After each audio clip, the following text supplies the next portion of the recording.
Is the Toronto Blue Jays' desperate lunge for Tatsuya Imai nothing more than a pathetic PR stunt by a flailing GM, a knee-jerk grab for an overhyped MPB arm whose flashy 1.92 ERA is fool's gold that won't translate to MLB dominance, leaving us saddled with another international bust while the real aces slip away and our World Series window slams shut for good? That's the blistering hot take scorching through MLB hot stoves right now, with analysts like Keith Law from The Athletic eviscerating it as a classic Atkins delusion. Chasing Imai as Sasaki Light, after whiffing on a real prize is franchise malpractice. His MPB success screams small sample hype, and dropping $100 million on a guy whose fastball tops out at 95 miles per hour is how the Jays become the next cautionary tale of international overreach, wasting Vladdy's prime on improving dreams instead of proven MLB firepower. Welcome back to Blue Jays Nation, your unfiltered torchbearer for the raw, unsparing truth in pinstripes and maple leaf fire. I'm your host, unleashing the fury this rumor ignites. Today, November 14th, 2025, we're dismantling the buzz about Ross Atkins publicly courting Tatsuya Imai, the 27-year-old Cebu Lions pitcher who's being spun as our rotation redeemer, exposing why the so-called narrative killer is a trapdoor disaster that overvalues foreign stats, squanders our financial leverage, and distracts from the bold, domestic moves we need to finally hoist that World Series trophy after last season's gut-wrenching defeat, where our starters coughed up a 5.12 ERA against the Dodgers machine. This is about dismissing Imai's talent outright. It's about brutal honesty, betting big on an MPB import who's more solid than spectacular screams of front office that's panicking after the Sasaki snub, and pursuing him risks turning our contention hopes into another footnote of what-ifs, while rivals like the Yankees and Mets lap us with smarter acquisitions. Let's charge and shred the illusions and map out why Atkins must kill this pursuit before it derails our offseason and dooms us to more playoff heartbreak. Because in Jays Nation, we've chased enough next big things from overseas that fizzled. It's time to demand proven excellence, not more high-risk hype that leaves us rebuilding from a rubble. Let's torch the fairy tale right from the jump, because this rumor that's exploded since yesterday's confirmation is being packaged as Atkins' masterstroke to kill the narrative after our World Series agony. But Deeper Dive reveals it's built on shaky hype and ignores the glaring red flags that make Imai a risky gamble at best. The news broke via Ben Nicholson-Smith at Sportsnet, with Atkins himself going on record to praise the 27-year-old right-hander from Japan's MPB, where he posted a sparkling 1.92 ERA over 159 innings last season for the Cebu Lions, striking out 148 batters with a 1.02 whip and holding opponents to a .208 average. Atkins called his arsenal really interesting and admitted the Jays have done their homework, signaling serious intent to outbid competitors like the Yankees or Mets for a pitcher who's eligible for international free agency and can command a deal in the $80 to $120 million range over 5 years, given his age and upside.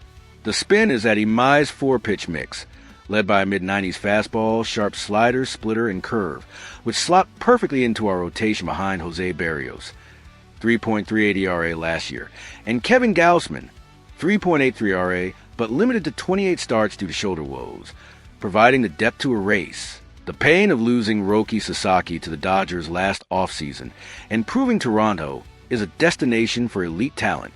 It's framed as a redemption arc for Atkins, who's under fire for failing to land Sasaki, who signed a $325 million deal with LA and posted a 2.35 ERA as a rookie, with the GM desperate to Matar Narrativa that big names avoid Canada due to taxes, weather, or market size.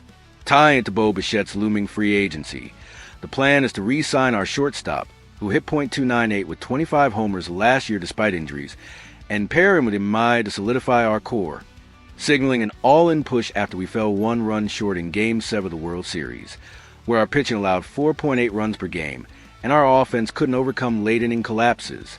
But here's where the hot take detonates like a hanging curve of a plate. This is desperate delusion, a face-saving ploy that overhypers Imai's MPB dominance while ignoring how his stuff profiles as mid-rotation fodder in MLB, where velocity rules and his 94 to 95 miles per hour heater can get crushed by big league bats like Aaron Judge or Shohei Ohtani. Law's savage breakdown captures the skepticism perfectly. Imai's 1.92 ERA looks shiny, but MPB's lower offensive environment inflates stats. Adjust for MLB and it's closer to 3.50.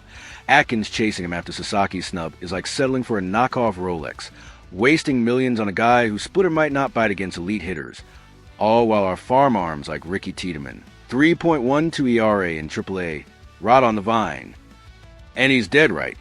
We've stormed the back-to-back AL East titles with rotation that ranked 12th in ERA at 3.98 last regular season, but the playoffs exposed vulnerabilities.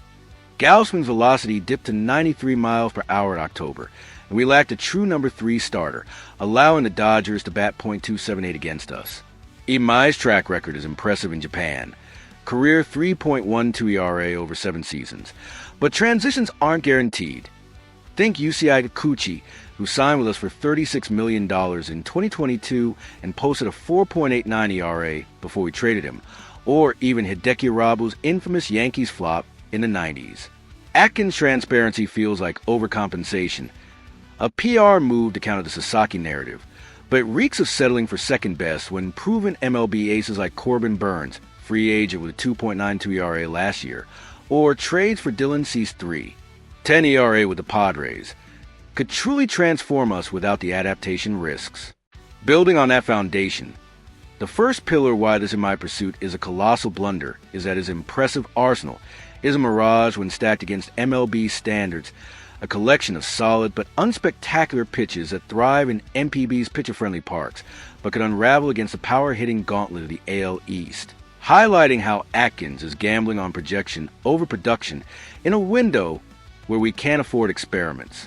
Imai's fastball sits 94 to 95 miles per hour with good command, complemented by a splitter that generated a 32% whiff rate in Japan and a slider with sharp break, leading to his 148 strikeouts and just 42 walks last season.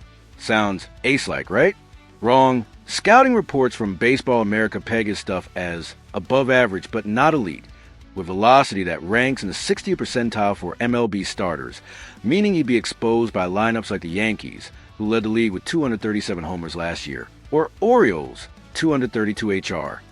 Adjust his stats for MLB's higher offensive output.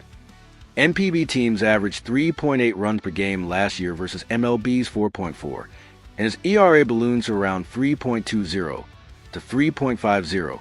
Solid for a number 3, but not the game-changer Atkins is hyping. Compare that to Sasaki, whose 102 miles per hour heater and wipeout splitter made him a true phenom. He struck out 129 in 111 innings as a rookie for LA. Imai is more like Shota Imanaga, who signed with the Cubs for $53 million and posted a 2.91 ERA, but faded to 3.86 in the second half as hitters adjusted to his arsenal. The controversy boils over on Effectively Wild podcast, where host Blast, Atkins praised Imai's interesting arsenal, is code for we missed on Sasaki. His splitter is nasty in Japan, but MLB bats will sit on his fastball, turning him into another Kikuchi who cost the Jays wins and money. It's a brutal truth. Our rotation needs swing and miss stuff.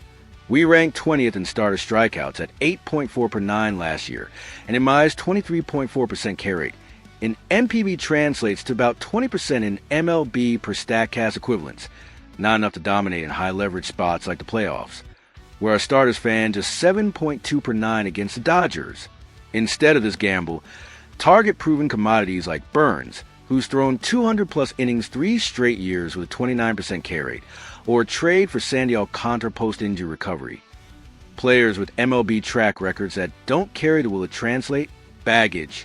Chasing Imai risks a $100 million flop, echoing the Rangers' ill-fated Kohei Arihara signing in 2021, 5.89 ERA before returning to Japan, and it perpetuates the narrative Atkins is trying to kill.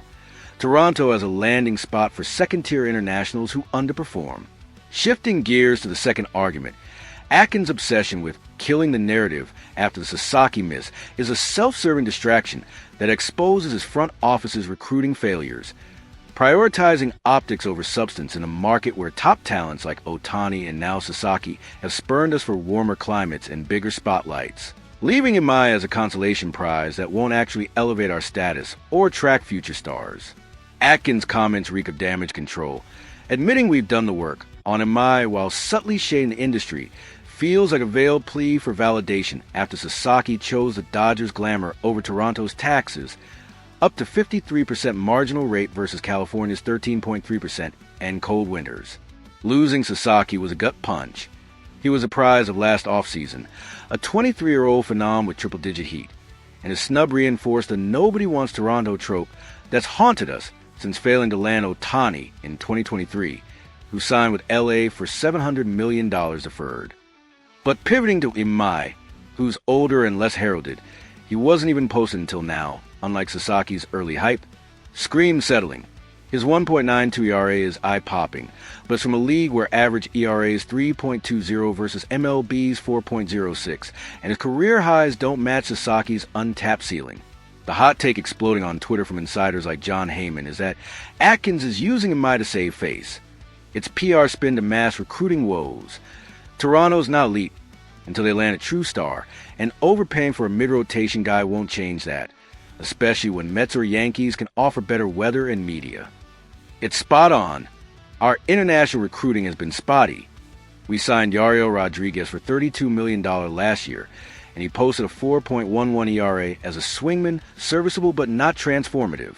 Chasing Imai to prove we're at destination risk, inflating his price in a bidding war, potentially $120 million over 6 years, straining our $250 million payroll as we negotiate Bichette's extension, projected $200 to $250 million over 8 years, and address bullpen holes after 28 blown saves last season. The debated opinion on Baseball Prospectus is scorching. This is Atkins' ego trip. Failing on Sasaki twice, recruiting and now narrative, means Imai is a band-aid. Spent on MLB free agents like Max Fried, 2.89 ERA last year, to actually win, not chase headlines.